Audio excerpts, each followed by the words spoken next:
Thanks for checking out the Open Sky Fitness Podcast with Rob Dione. Rob is a personal trainer certified by the National Academy of Sports Medicine. He's a corrective exercise specialist and a performance enhancement specialist. Rob is also a level 1 CrossFit instructor, but he is not a doctor. If you got any injuries or medical issues, go see a physician. And when it comes to working out, it's always best to have a trainer watch your technique to get you started. So be careful, don't sue us, and enjoy the podcast. All right, let's do this thing.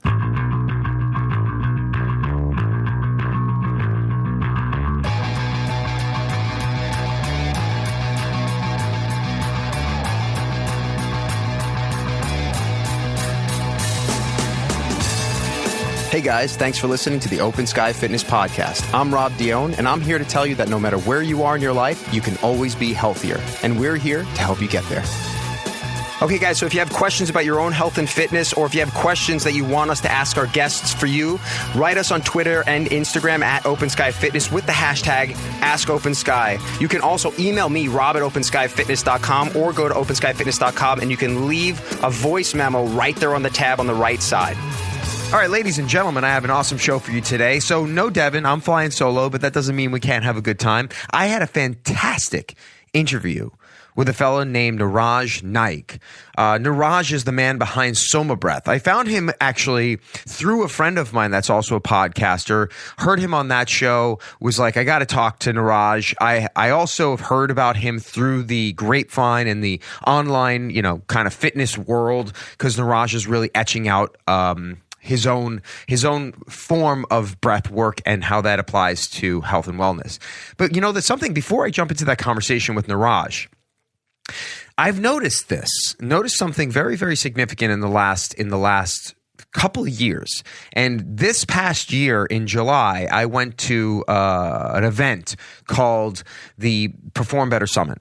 It happens. They have them all over the country, but I know for a fact the Perform Better Summit happens in Long Beach every year, every summer, basically. And I went to the one that's there this year and last year, and I highly recommend this actually because I for anybody that's just looking to improve their knowledge around health and wellness and fitness specifically, because it's mostly about fitness, but if you are a personal trainer or a physical therapist or somebody, even a yoga instructor, somebody that's involved in teaching other people movement, I highly recommend checking this out. You can probably also soak up all of the continuing ed credits that you'd need for your certification within a 3-day span. I have NASM that I keep, and I also have the functional movement screen, the FMS, and all of that. And basically, you can get all of your continuing education credits in one weekend, which is really kind of nice.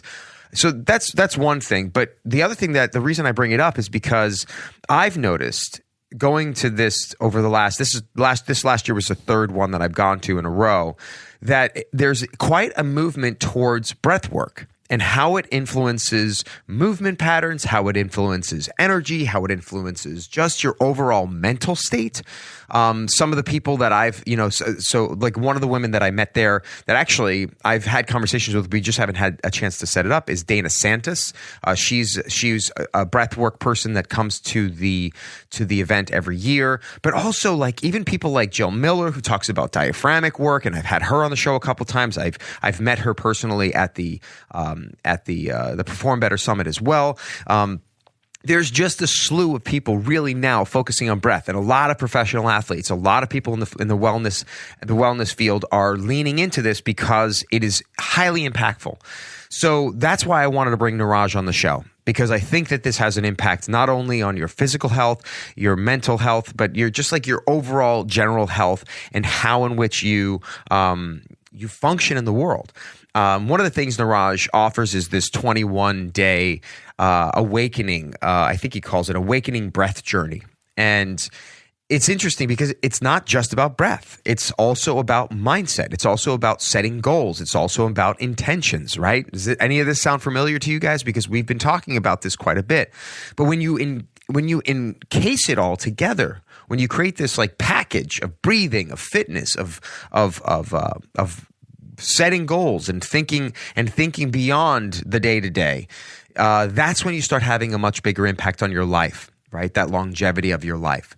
So I don't want to space out too much time between this conversation between me and Niraj. So let's just jump into this conversation, and then we'll bounce back at the end and do a little bit of reflection on the conversation. So here it is, the conversation with Niraj Naik.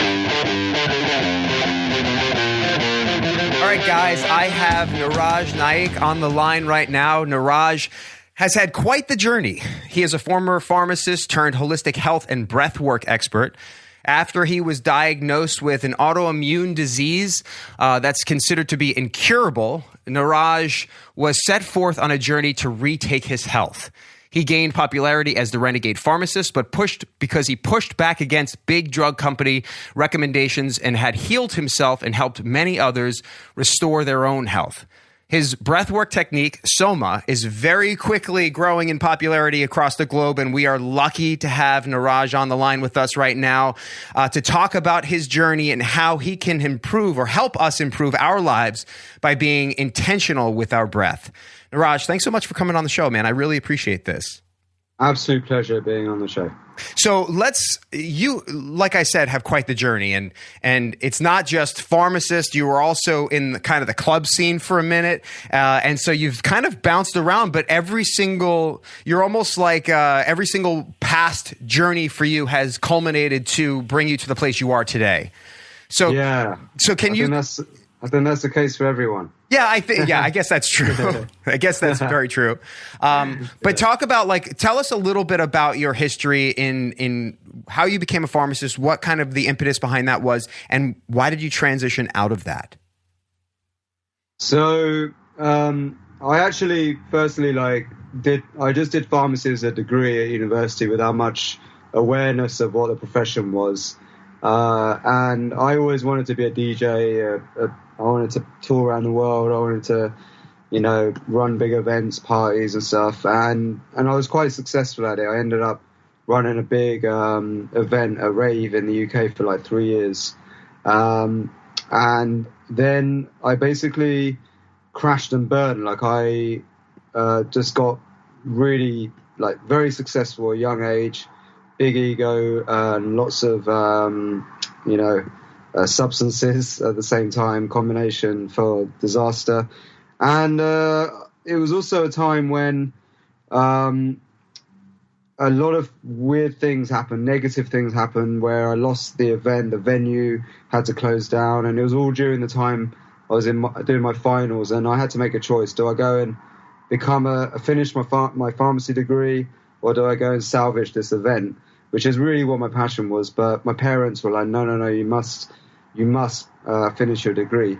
So I went and did that, and then that basically caused problems. I ended up, it was too late to go back and salvage the event, and I ended up working as a pharmacist. And once you get stuck in that work routine of 9 to 5 on your feet all day, you're exhausted to do anything else afterwards.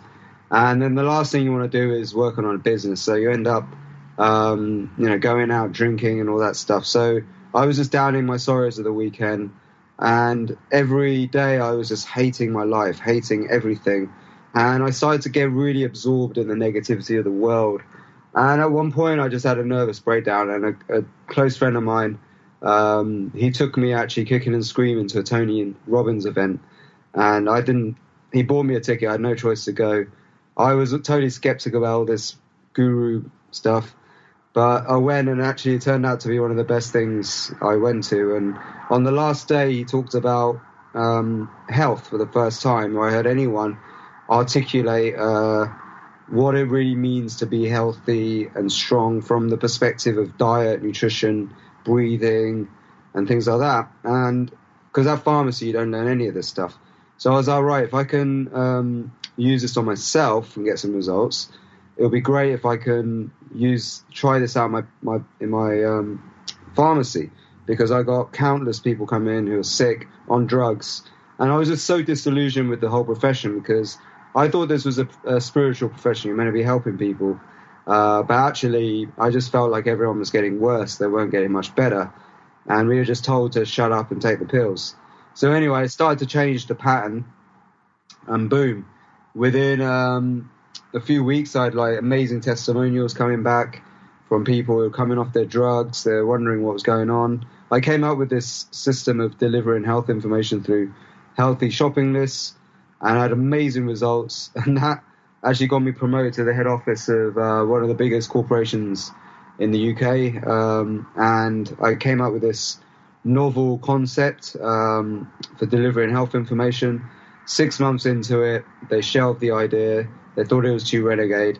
And at this exact time, I had so much fear going back into my old job. And I just had so much disillusionment, and my spiritual connection just was gone because I just lost faith in humanity and the divine and all this. And boom, I got super sick, ended up housebound for a year with ulcerative colitis. I was just surrendering to the healthcare system, and I didn't feel like there was any way out of it until, well, they say that God stands for gift of desperation. And literally in my lowest moment, where the consultant had told me, you either be a guinea pig for a drug that hasn't been tested before, or you have your colon removed, I had to make another choice. And that choice was, luckily, someone who came to the rescue, a yoga teacher in the UK, Swami Amakananda, who said to me, look, you've got a gift. If you can heal yourself, and she said, like, if you learn the basic foundation of Ayurveda, pranayama, yoga, you can get back to normal. You'd be an amazing role model for other people. So I took that advice on and I gave it a go. I opened my mind to it, and literally within a few months, boom, everything changed. And it was going back into my roots, into the ancient healthcare system of Ayurveda and yoga, pranayama, that was just incredibly transformative, changed my life. So I'm curious, like, so you started practicing Ayurveda, you started these teachings with your friend, did you say it was Swami or Sami, the name, your yoga teacher friend? But how did this, I'm curious, because an autoimmune disease, how did you change? Were you being guided on nutrition as well, or were you changing up your nutrition, or was this all through breath and through meditation and through yoga that you were making these changes?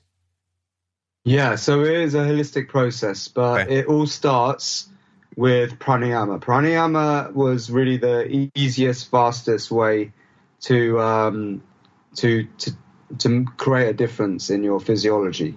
So pranayama basically means energy control. All right, prana means energy and yama is control. And the ancients knew that your breath has your direct connection to your autonomic nervous system. And literally by breath control, you can actually manipulate the energy within your body, because actually oxygen is a nutrient. It's an important nutrient for your body. Your body can't survive without it. So is carbon dioxide. Not many people understand the role of carbon dioxide, so I'm going to explain a bit of the importance of carbon dioxide. But when you breathe in oxygen. When you breathe out carbon dioxide. However, it's that ratio of carbon dioxide compared to the oxygen levels that determines where the oxygen comes off your red blood cells and goes into tissue cells. Now, people who are generally quite stressed out and full of like tension in the body, they get diminished blood flow to the cells in the body, and also they tend to overbreathe. And when you overbreathe, you have too much oxygen and not enough carbon dioxide, and your oxygen finds it hard to come off the red blood cells and go into tissue cells. So pranayama is all about slowing down your breath, controlling your breath, modulating your breath, using different rhythms to manipulate, change, augment the oxygen-carbon dioxide ratio in your body, and also stimulate nitric oxide production. And if you look at a lot of the yogic techniques in pranayama, and when you combine it with yoga asanas and things, it's all about helping you become more tolerant to carbon dioxide. Because carbon dioxide is dilating it, and nitric oxide opens your blood vessels. Oxygen actually narrows your blood vessels. Although it's extremely important, you want to get a right ratio of carbon dioxide and nitric oxide, because that will mean that your blood vessels stay open and they don't contract and cause hypertension. So, and if you get hypertension, if you get diminished blood flow, this is what creates disease. And they say that in Ayurveda, which is the Indian system, that the disease is a spiritual disturbance. Spiritual actually means to breathe in Latin, because it comes from the word espiritu, breath, energy, same thing. So when you breathe in, that oxygen comes in and it goes into your blood cells, and then it is absorbed by your tissue cells into the mitochondria, which are your energy centers of your cells. And these energy centers are like fires burning. And just like a normal fire, if you put oxygen onto it, it burns, it breathes, and your fire combusts. However, too little oxygen, the fire doesn't burn at all. Too much oxygen, and the fire can burn too much and cause stress and damage. And that's what you see in California, the wildfires. So you need the right balance of oxygen. So that's why rhythmic, harmonic breathing, slow breathing, kind of correcting your breathing is super important to pranayama. And actually, they even say that humans live a certain number of breaths. So the whole system of yoga was really created, inspired by studying animals in nature. And you'll notice that animals that live a very long time, like tortoises and elephants, they breathe a lot less. Tortoises who live like 120 years breathe at like 2 breaths per minute, 2 to 3 breaths per minute. Humans are somewhere in between animals that breathe slowly and very slowly. Like we're kind of in the middle. We live like 70 to 90 kind of years. We tend to breathe about 10 breaths per minute. The yogis try to bring their breath down to 4 to 5 breaths per minute by becoming very efficient at using oxygen. You look at rodents, they breathe very fast. If we breathe like rodents, and a lot of us do, like you've heard the term the rat race, right? Where a lot of humans are like rodents running around in the rat race, full of stress, breathing very fast, fast heart rates, and that means you overbreathe, and that causes all these problems of chronic stress over time. So this was a whole paradigm shift to me, because I thought oxygen is your best friend and you need lots of oxygen. However, if that was really true, then doctors would be using pure oxygen cylinders. They all have that available to them to heal patients, but they can't. It doesn't do anything. It may help certain patients who can't breathe at all, but on the whole, oxygen doesn't cure at all. But carbon monoxide, on the other hand, has been shown now in numerous studies, especially if you study things like intermittent hypoxia and hypoxic training, which the Russians developed, that when you create a short reduction in oxygen for a short period of time and you raise carbon dioxide levels, not only does this dilate and wake up your blood vessels, but that lower amount of oxygen for a short period of time actually makes your body adapt. And it adapts by producing more red blood cells. It prepares yourself for being in an area of low oxygen. So you get more red blood cells, you get better vascularization, your blood vessels dilate, you get better blood flow to your brain, to your heart, to your organs. And this intermittent hypoxic training is the most revered technique of pranayama. So this is something that Russians and other scientists have developed in modern times. However, thousands of years ago, yogis discovered this technique. It's very simple, just holding your breath in a certain way, which you can lower your oxygen for a short period, trigger this positive stress response. This is called kumbhaka. So I learned the art of kumbhaka, breath retention, holding breath, slowing breath right down, rhythmic breathing, and this combination, using this with affirmation, with mantras, self-hypnosis techniques, which are also very ancient things that mystics did, but now we call it self-hypnosis. All of this combination started to switch the stress off in my body. It started to make me more resilient to stress. The next factor that I added on was the sauna. I'd go and do these, I call it energized meditation techniques in the sauna. And the sauna heightens the whole process, takes you into these deep, deep trance states. That's why the sauna and sweat lodges and things like that are such revered things in like the Mexican traditions and the Nordic traditions, because they're like church. It's going into church, going to that place of deep meditation, deep contemplation. And in there, I started just find this sense of real peace and tranquility. And I was able to really easily flow into these deep meditative states where I was able to program my mind how I wanted to. So a lot of it came from me learning about how the mind works, managing the mind, and the relationship with the breath, with the body, of physiology.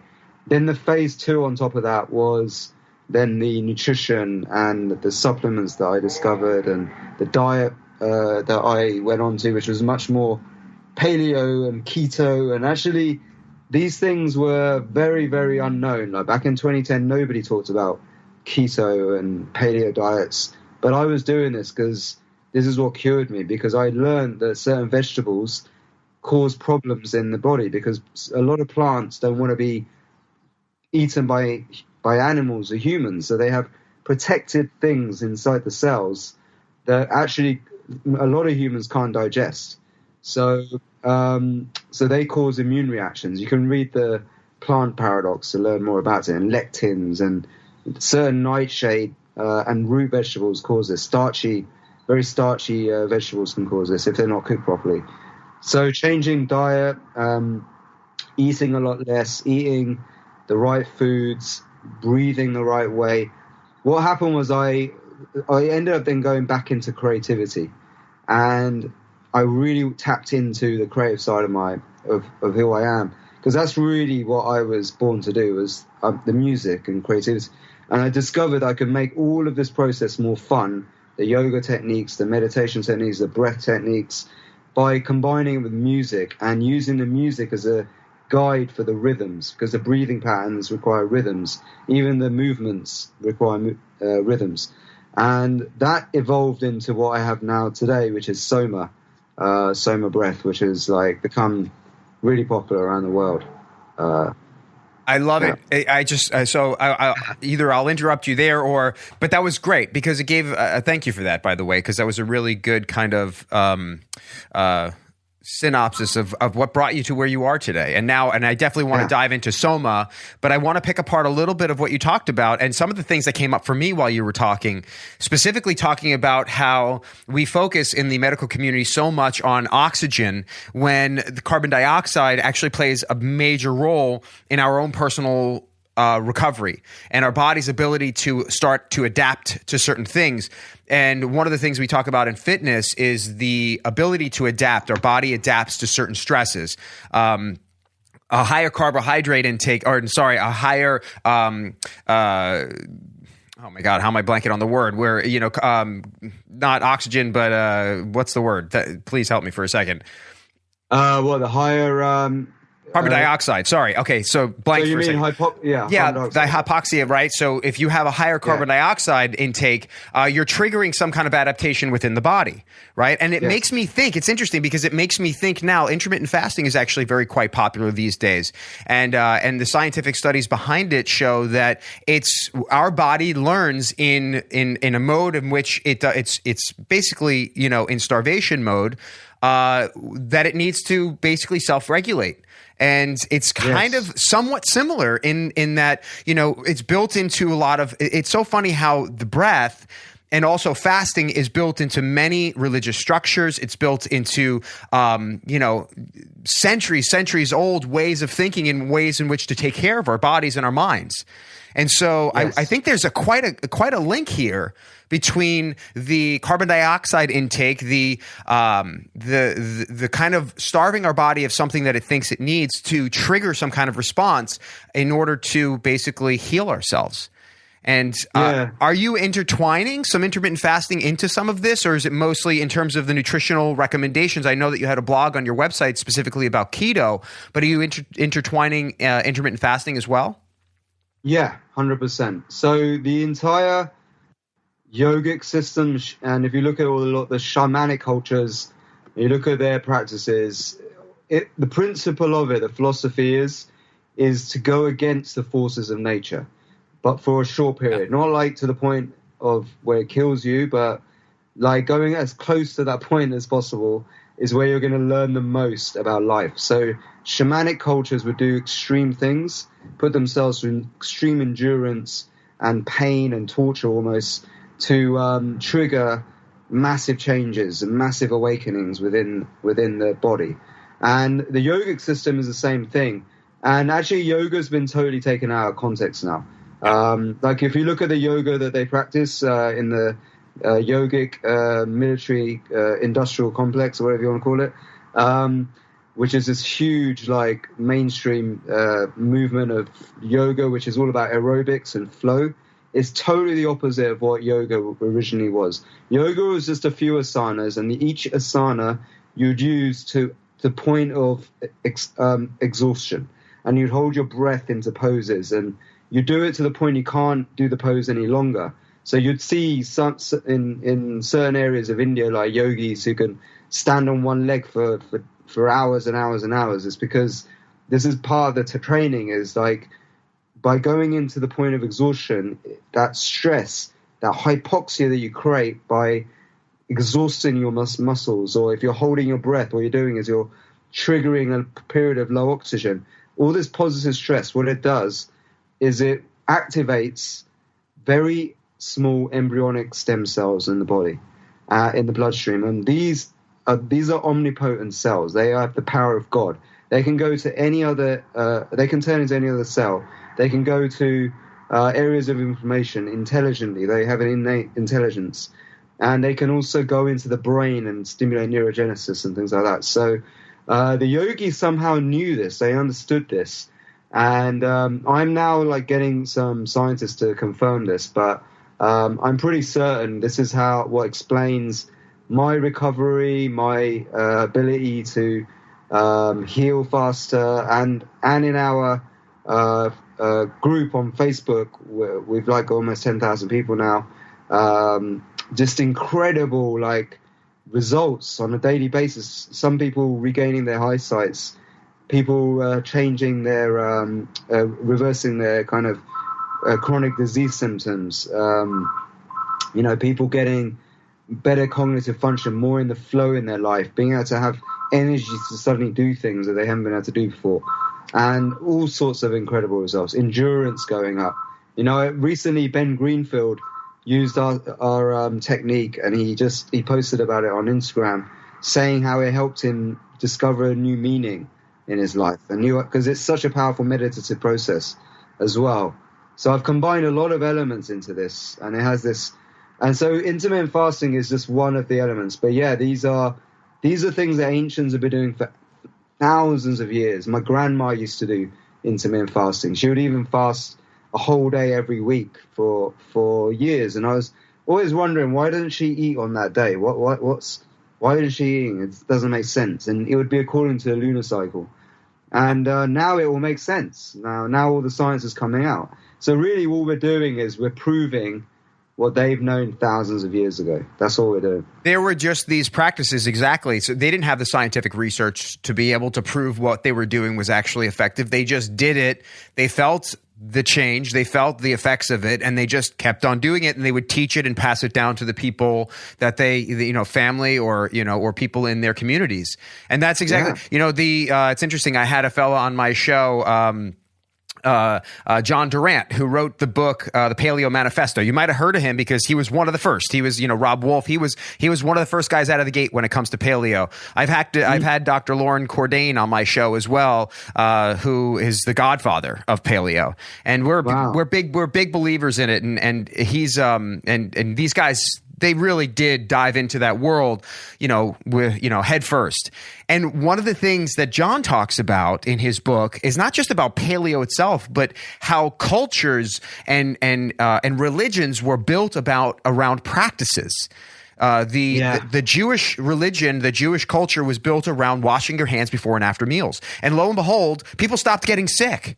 Like the people around them stop getting sick. That's why you guys are seeing all of these. You can't say to someone you're going to get your eyesight back, but someone, by practicing this and by triggering some kind of response in their body to adapt to this new outside stress or this new internal stress, is going to trigger some kind of response. And you don't know if it's going to be eyesight. You don't know if they're going to start walking again suddenly. But there's going to be something, if there's a deficiency in their body and they're trying to somehow, you're trying to somehow guide them to the place where they're going to stress themselves to the point of adaptation. that's going to have an impact. And I love that you've got over 10,000 people in your community right now. And that it's almost like, I always get scared when somebody starts saying, well, this will cure your eyesight. This will do that, that cure all kind of thing.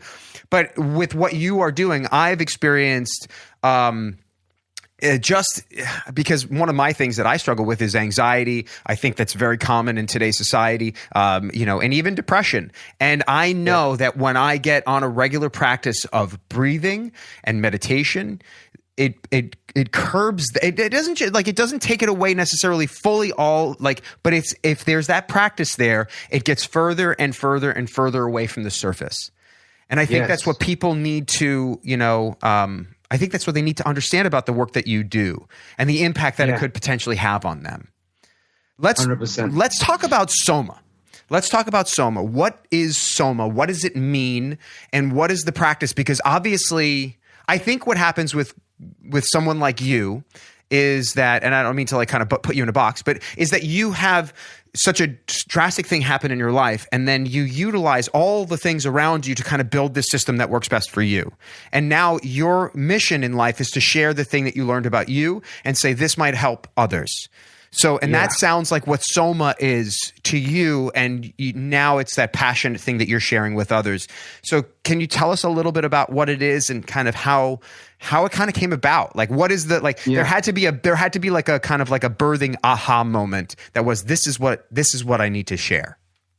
Yeah. I mean, SOMA really you could define is basically the essence of tantric yoga. And, I would say that's probably pretty accurate. And these kind of ancient shamanic practices, made fun and easy. That's in a nutshell what it is, and it comes from my own kind of heritage of. So I obviously my parents come from India. I wasn't born there, but I've come from that tradition, and in there was an ancient text. It's the world's oldest religious manuscript. It's called the Rig Veda. In there are 50,000 references to a psychedelic concoction called SOMA that the ancient people would take. So imagine there was a time which was like the Garden of Eden where people lived for a longer, they lived in harmony with nature, and so they had everything. They had abundance and peace and harmony. What do? They take copious amounts of psychedelics, and they use this as a way to connect with the divine and have spiritual downloads in order to create civilization and wisdom to share on to others to help make the world better. Now, according to the legend, is over time the civilizations develop, humans start migrating, moving around, empires are formed, and the SOMA starts to run out for various reasons. Either it doesn't grow in the regions that they've gone to, or the control happens, like government starts to form and starts to control it. And Brahmin priests become corrupt and start saving the SOMA for their own glory, their own benefits, and keeping away from the masses. So everyone's addicted to SOMA, and people start freaking out. They're so dependent on this stuff that the god Indra says we must go inward to discover how to create the SOMA within. And the SOMA is, you could imagine, is the ultimate concoction of feel-good hormones, DMT if you want to call it that, anandamide, serotonin, tryptamines, all of the hormones that make you feel blissed and connected and divine, and like what you would produce if you did like ayahuasca or psilocybin or something like that, or LSD. But so they discovered that by doing that, going within, they basically invented Tantra. Tantra, basically, Tan means body, and Tantra is basically the art of creating the highest states of consciousness and bliss and sensorial pleasure through your body. So there's ways to eat your food tantrically. It's the best practices for doing things. It's like basically biohacking, right? The best practices for optimizing who you are, the human condition. So there's tantric yoga. So these are all of the physical practices that you do to harness the energy within. The most potent energy within your body is sexual energy, and it's to harness it and use it and move it up for a higher divine purpose other than just procreation. And so creativity, using it for getting into altered states of consciousness where you can have these downloads and have these like euphoric kind of like godlike conversations. And so basically in there they devised a few systems. Pranayama is the system that is around breathing. So pranayama and tantra kind of go hand in hand. And pranayama was basically the mechanism for recreating the soma within. And it revolves around this one technique they call Nishesha Rachaka Kumbhaka, or pranayama, Rachaka pranayama. And this is a system of rhythmic breathing followed by breath retention. And okay, so let me ask you a question. Like, what to you means enlightenment? What do you think enlightenment means? I think enlightenment means a sort of blissfulness about who you are and your place in the universe. Yeah, so like kind of a sense of knowing and understanding of your purpose and place in the universe. Yeah, and the lack of need of purpose in a sense, like where that's not like none of that makes a difference necessarily. You know, yeah. Like either okay. like there's no yeah. So yeah, in my opinion.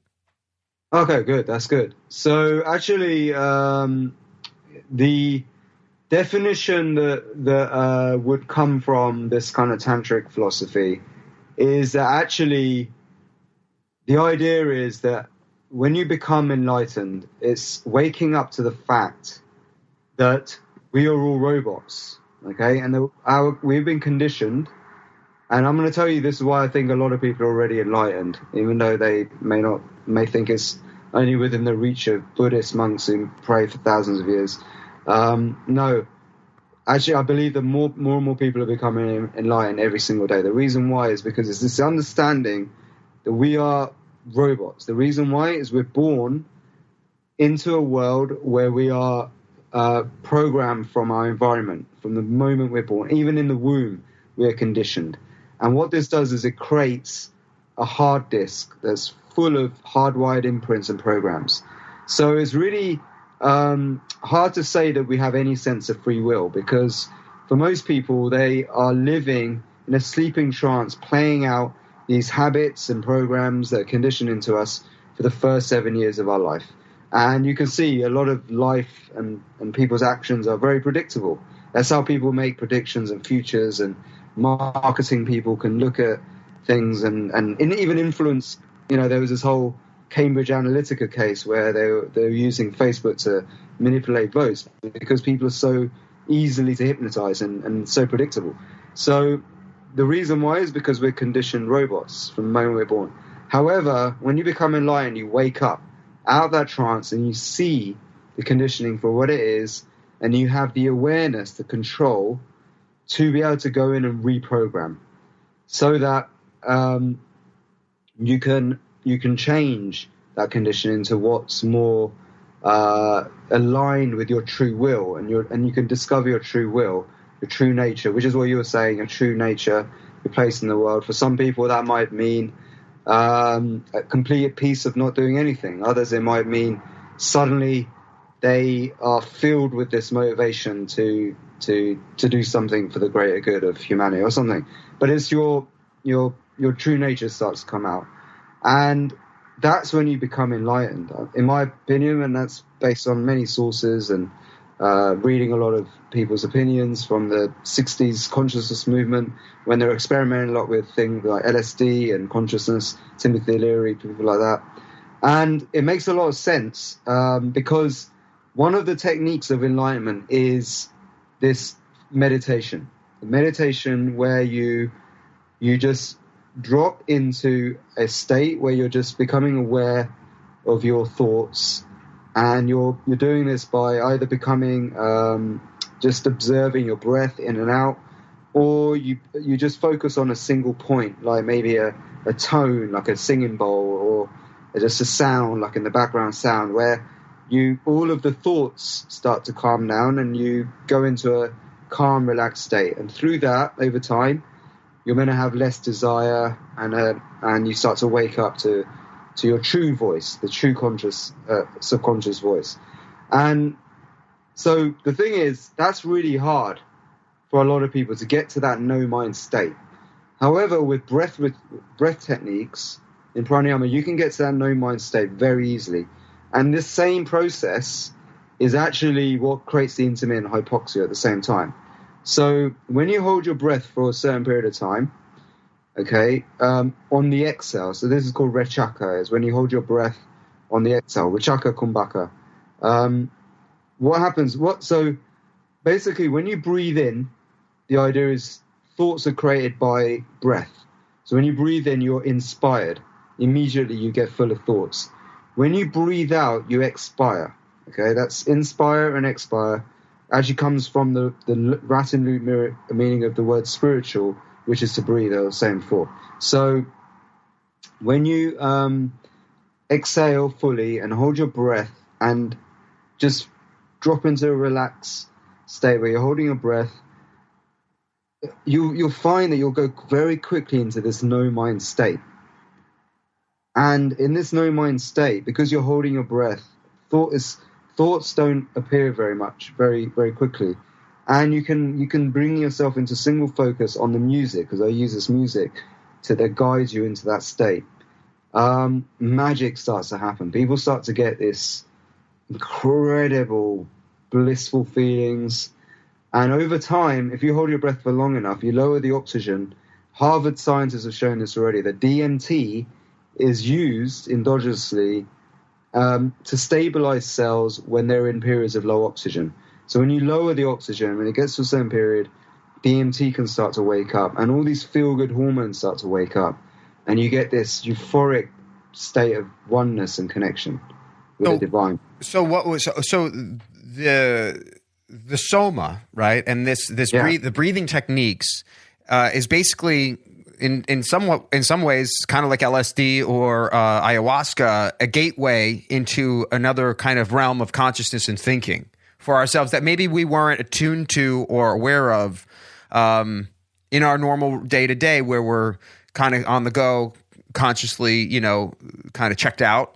Would you say that's fairly accurate?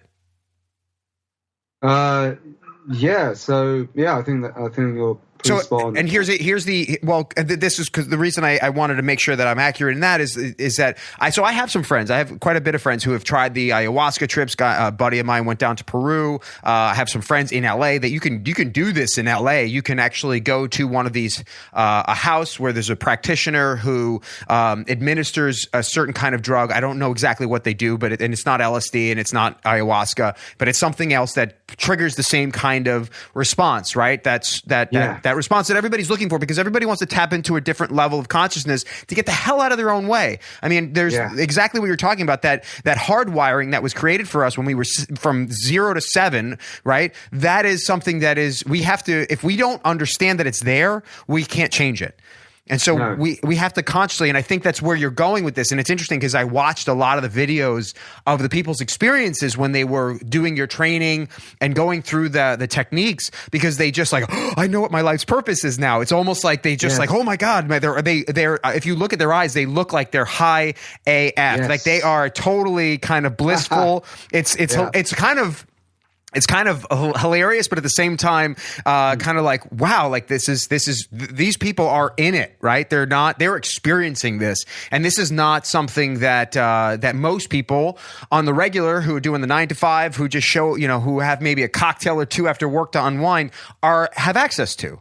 So the reason I bring it up is because I know that all of my friends that have done the ayahuasca or have done these all night kind of, I don't even know what to call it, like this, like kind of like drug exposure, in order to create some enlightenment.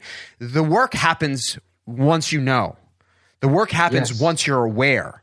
And so that's what I'm curious about with SOMA is like, okay, we've gone through this. We're now aware of this, but like, how do we now intertwine this into the world that we've created, or how do we move into a separate section of consciousness? I don't know. Like, I'm like, what's that next level? How does that next step happen once you're aware?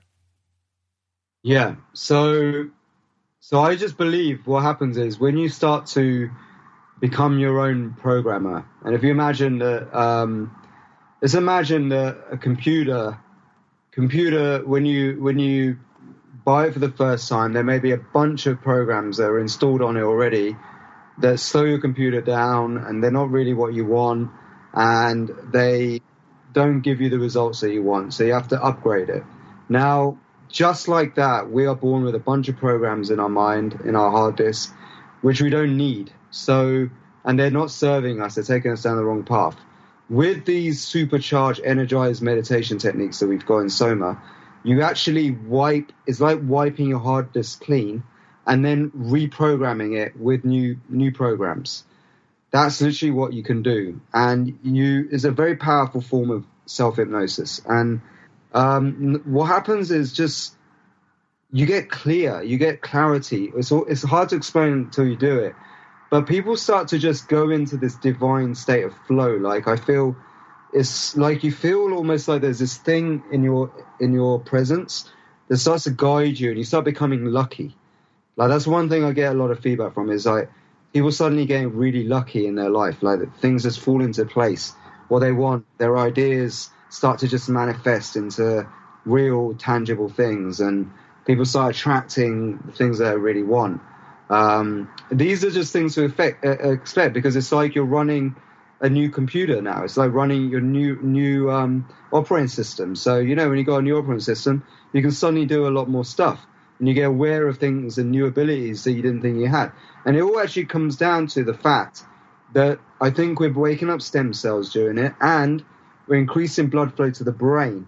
And the brain is the one organ that needs the most oxygen. So when you diminish the blood flow for a bit, so the oxygen supply for a bit, the brain compensates. It increases blood flow to it, and the stem cells go up to it. We use certain asana techniques and energy locks to move the blood to your brain, and this stimulates neurogenesis. And this deep practice of SOMA, we call it SOMA awakening. What it does is it creates such a euphoric state, like an orgasmic state.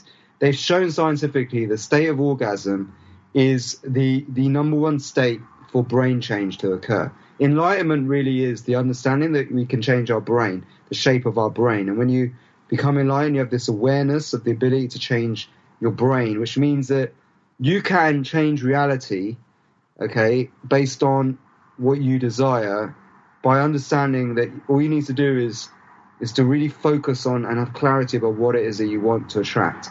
And so we help you through all of this. And I hate to say it's like magic, but it really is a little bit like magic. It's, you may have heard these occult rituals of sex magic and things like that. Well, that's what part of Tantra was manifesting. Like actually yoga and all these techniques were, and all spiritual practices, even Christianity, they're about praying. Praying is a manifesting ritual. It's praying to the God to give you what you want. This is all about manifesting. And actually, the real goal of SOMA is to get you to manifest things that you want in your life, to bring things into your life that are really what you want according to your true will, not according to your conditioned imprints. The conditioned imprints is the cultural hypnosis. It's what the government wants for you. It's what your parents want for you because they're also robots playing out programs. It's what your school and teachers and TV and adverts want for you. No, that's not usually your best interest. Your true will is what is going to make you thrive in this world, and that's usually different things. It's not usually financially orientated. It's usually more about creativity and giving gifts and supporting others and helping other people in a way that actually is helping, rather than this crazy robotized world that we've created for ourselves. Of course, no, and I listen, Niraj. I love what you're saying because I think beyond obviously, your journey started with you healing yourself physically. But there's another level of this, which I think most people aren't even they're not that they're not in tune to it, but they just don't think it's a reality that's there for them to have access to. I think what you're saying is that when people do this, when they experience Soma, when they experience that kind of that momentary enlightenment, they can either choose to continually dip into that and learn and change the hardwiring, right? You talked about it changing the brain, and I don't know if you meant physically, or I think more importantly, changing the brain means to me, the way that I'll interpret it, is that you're allowing me to change and alter my own perception of what my reality is and what I'm capable of doing. And then therefore shifting myself out of the box that was created for me by, like you say, society, by the government, by the marketing, by the parents, all of these people that have kind of created this box for me. And now what I can do at this constant revisiting of my breath, this constant revisiting of what's continually possible for me, I can then shift into another, like almost like a different paradigm of existence for myself. Yes. And that is the next level. I think that's what you're talking about, where I think people understand that, especially in more advanced societies, like in the United States or such, like where we have an opportunity to just do whatever the fuck we want, honestly, and success will either come or not come, but it all depends on what our definition of success is. That's a box in itself. Yes. It's interesting. Are you familiar with Epictetus, the Stoic philosopher? A little bit, yeah. You trust me, like a lot of the stuff that you're saying right now, you're talking about the 60s, right? About like people's like awareness of like what it means to be be a heightened awareness of themselves. Epictetus was born in like 35 AD. Like he was 2,000 years ago. And these are the principles that he was talking about. And it's so funny because I think you're right in that this is almost like the lucky aspect. I think when you say lucky, I think what you're talking about is almost like this laws of attraction. It's like, I feel lucky because everything I'm thinking about that I want in my life is now happening to me. And that is not luck. That is I've just opened the door to all of those things. Whereas before I would never have thought that stuff possible. So the cascade of those possible events would never have come towards me because I would have shut them down way long ago, where I wouldn't even have been conscious of the fact that I shut it down. So so you're opening up all of those pathways for people where all of a sudden you're defining it as lucky. I'm just defining it as you just opened some doors. And I posted on my Instagram, I'm revisiting Epictetus, and I want to send you a book because one of the things that it says in the book is what matters most is what sort of person you are becoming, what sort of life you are living. And he talks about how success is it's inconsequential. Whether you have money or you don't have money, it doesn't fucking matter. You like happiness and success are based on just like a feeling you have about yourself, and that turning all of that inward. You're like, that's what I love. That's why I wanted to talk to you on my show. Turning all of this inward on yourself and redefining what you're capable of and what is possible for your personal life is all up to you.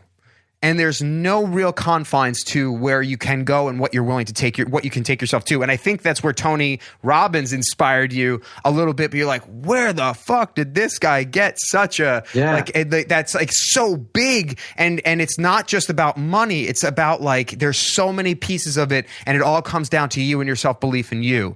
And to get there, you either need to do ayahuasca on a regular basis, which could be technically kind of messed up because you'd be a drug addict, or you can start breathing more often and doing it in a structured way that allows you to get there on a regular basis.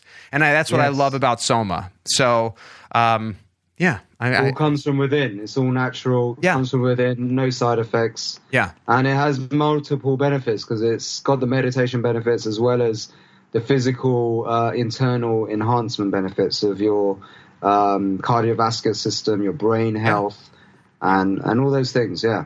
Yeah. So, sorry, I had to go off on a rant because I feel like I get it, and I want people to kind of see it from my perspective, and in what why I think what you're doing is so important. Well, we live in a very robotized society, and many people wonder, like, why do they keep attracting the same partner over and over again? Why can't they ever attract the person they really want? Why do people keep trying things and they fail and fail over again? Why do people end up stressed, depressed, doing the same repetitive job day in, day out, but don't have the means to get out of that situation? And it's because we're living in a robotized world, and the companies, marketing companies, really understand well how the mind works and how emotions work, and how when you actually put someone under fear, the reptilian brain takes over, and you start thinking from the back of your head. You start thinking in terms of survival, and when you think in terms of survival, you go back to that old instinctive conditioning, which is based on your hardwired 7-year imprints. And therefore, your life becomes predictable. Most people are stressed out all day long. That stress leads to chronic lack of diminished blood flow to organs, vessels, get contracted in your body, and that leads to disease. So just by exhaling and just by breathing out and going into a state of surrender and acceptance, and using these pranayama techniques, which are so simple to do, you can actually dilate and expand, and you can change contraction to expansion, and you can start waking up suddenly just through breathing practice, a new sense of confidence, self-esteem, courage, flow, energy suddenly. And actually people can sometimes have spontaneous remission purely because suddenly the blood vessels start dilating because they're getting the right amount of carbon dioxide. And that means that the organs start to get blood flow like at the right rate, and then the cells regenerate and heal. So, this explains why quite a lot, I'm not just talking about what we do, but many kind of even Reiki healers, what they do is they have a lot of amazing case studies of spontaneous remission of cancers and all sorts of stuff through Reiki. But really, if you look at Reiki, it's quite often for a lot of people, the first time they just lie down and do nothing for an hour. And in that time, the blood vessels start dilating, and you start to feel really good all of a sudden. And it may have nothing to do with the Reiki master at all. It may be simply because it's the first time that person's had a chance to rest properly. Yeah. Well, listen, I don't want to keep you on too long. I know that you have, if somebody's interested in doing this, you have events that come up often. You have webinars on your website that people can sign in almost on a daily basis and check out what you do. But you also have like a 21-day journey as well. That's like a virtual retreat for people if they're interested in doing it. I think the next one starts in October, if I'm right. So tell us kind of like where we can. If we wanted to start taking action on this, what would be the first step? Yeah, so the first step is the first offering that we have is the 21-day protocol. I urge everyone to do that. We do have a free course, the foundational course that teaches you the very basics and gives you some like daily techniques to do for free. We also have like a YouTube channel you can get a lot of info on, but the best place, if you really want to go deep and just get into something, because I really believe the mantra, if you want to get good at something, do it every day, is super important. Because actually by doing something every day is how you change your brain, actually. So by doing 21 days in a row of these breathing techniques, and with instructors, we guide you through that 21-day process, you will have incredible changes, and you'll get lifelong habits. They'll stay with you for the rest of your life. And through that, you're going to learn how to take control of your breath, how to get into super profound meditative states, how to tap into your subconscious mind to reprogram it, get clear on exactly what it is you want, your sense of purpose, your true will. We have meditation techniques that take you into these altered states of consciousness where you can actually observe your reality based on your true will. And for a lot of people, it may be the first time they've ever been able to do that.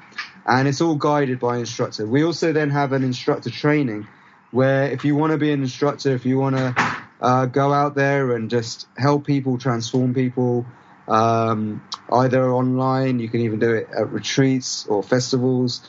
We have instructors like literally making full-time living doing this stuff. We have a lot of people just doing part-time stuff, doing yoga, being yoga teachers or personal trainers and doing this alongside. And we've got over 200 instructors already in the last year. More and more people joining all the time because this is so in demand now. Because, I mean, I had no idea until I got sick how simple and effective something like breathing can be for changing your life. And so we're not given a manual for our mind and we're not given a manual for our body. So with SOMA, I've given you both of those things so that you can get the most out of your life. The place to check that out would be somabreath.com. Yes, and they could find all that information there. Awesome. Yeah. Very good. I love it. And, Niraj, thank you so much again for coming on. Is there anywhere in social media that you would want people to join? What's that? Is that group free access on Facebook? Yeah. So there's SOMA Breath. You can look it up on Facebook. Okay. Where you can join in the community, which is free. And we have my Renegade Pharmacist Instagram, so _Renegade_Pharmacist, where I post a lot of good kind of motivational, inspirational stuff on there as well, and some free techniques on there as well. But yeah, I think this is like the most comprehensive course on breathing practices you're going to get. Love it. Well, we're going to put the links to all of that stuff in the show notes. So if you guys want to just go to the Open Sky Fitness website and check out the episode, you'll see all of those links here, including the Facebook group. I actually joined the Facebook group a couple days ago, so I'm in there as well. I'm really excited about sharing this with everybody. Niraj, thank you again so much. And everybody, make sure to check all of this out. Yes, thank you. Again, one more time, Niraj, thank you so much for coming on the show. Such an interesting guy. Guys, that story about his journey from being a pharmacist and then also like throwing these kind of raves. The conversation is just, you would never expect somebody like that to be able to, really slow it down and become a breath expert and a breath instructor, right? This type of guru. You would never expect somebody like that to kind of, where he started to fall into this. And it just goes to show that if he can do it, if he can really change his lifestyle around it, then pretty much anybody can do it. So I want to encourage you. I've, as I mentioned in the previous podcast, have been doing these morning routines, and this 21-day awakening breath journey is something that I am going to start incorporating into my daily routine. And so I highly recommend you guys checking this out as well. Actually, Niraj was nice enough to give us a link and a discount code to sign up. So the best way to find that is to go to openskyfitness.com/SOMA, SOMA, and that'll take you directly to the website. And when you choose, whether you choose the 21-day or maybe you're interested in becoming an instructor, whatever you choose, use the coupon code OpenSkyFitness, all one word, shrunk together, OpenSkyFitness at checkout, and that'll give you a 10% discount. I highly agree. Just to kind of go back and be a little reflective of this, one of the things that Niraj talks about is the importance of making it a habit, right? Doing something on a day-to-day basis. I've talked about this before. I have a quote sitting right in front of me that we've mentioned. What you do every day matters more than what you do once in a while. Gretchen Rubin said that on our show, and I couldn't agree with that more. So if you create this practice, if you take your time to really create the practice, and even if it's 10 minutes a day, doing one thing, getting a practice of breathing, getting a practice of doing some kind of physical activity or reading or meditating or whatever it is, and you're building towards that thing that you want for your life, then you're going to have a huge impact and be much more likely to achieve that thing that you really do want. if you're not, I'm also going to throw this out there. So that's one thing. They say whenever you're talking about podcasting stuff, don't give more than one call to action. Well, I'm going to say, go ahead and check out the Niraj's website. Go to openskyfitness.com/SOMA. It's easy. It's a nice quick link. And then that'll take you to the place if you want to sign up for the 21-day awakening breath journey thing. So that's cool. You could do that. The other thing I want to say is that I've been talking quite a bit about this in our Open Sky Fitness podcast community. I have not been talking about the Open Sky Fitness podcast community all that much in recent episodes. And I'll tell you a little bit why. And this is something that is, I guess, a little more personal on my end. So you might have noticed in the last couple of years that in the last year that Devin and I have really taken down the number of podcast episodes we're putting out. We normally put out, we used to be putting out 2 a week. Then we actually, after we had Charlie and we started, we got about 5 months into having our first baby, we downed it to about 2 a month, 1 every other week, and just interviews and no content. And there's obvious reasons for that, because, life is full and we had to really scale back and really start assessing what's really important to us. And one of the things that's important to us is our family. And that should be, if you have a family, that should be obviously very high on the list. But now things have kind of hit a little bit of, we've hit a little bit of our own kind of, not pattern, that's not the right word, but we've hit our own stride. That's the word I'm looking for. And so I'm feeling a little more able to find the time to be more interactive and create conversations. And so one of the places that I'm doing that is within the Open Sky Fitness podcast community on Facebook.